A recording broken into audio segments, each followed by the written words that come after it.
आम चुनाव के लिए बिहार में एनडीए का सीटों का बंटवारा हो चुका है।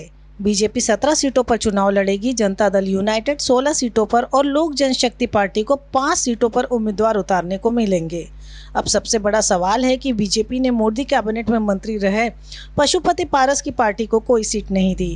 अब सबसे बड़ा सवाल यह है कि बीजेपी ने मोदी कैबिनेट में मंत्री रहे पशुपति पारस की पार्टी को कोई सीट नहीं दी और चिराग पासवान की लोक जनशक्ति पार्टी को 5 सीटें दी। दरअसल चिराग की पार्टी विधानसभा चुनाव के समय से नीतीश कुमार को चुनौती देने वाली पार्टी साबित हो रही है। चिराग पासवान की पार्टी लोक जनशक्ति की बात करें तो उसने विधानसभा चुनाव में बिहार की तकरीबन 134 सीटों पर उम्मीदवार उतारे।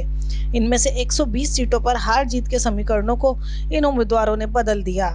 राजनीतिक जानकारों की माने तो चिराग पासवान की लोक जनशक्ति के उम्मीदवारों ने तकरीबन 25 सीटों पर नीतीश कुमार की जेडीयू को नुकसान पहुंचाया, वहीं 10 सीटों पर कांग्रेस को भी नुकसान दिया तो लगभग 10 से 12 सीटों पर राष्ट्रीय जनता दल को।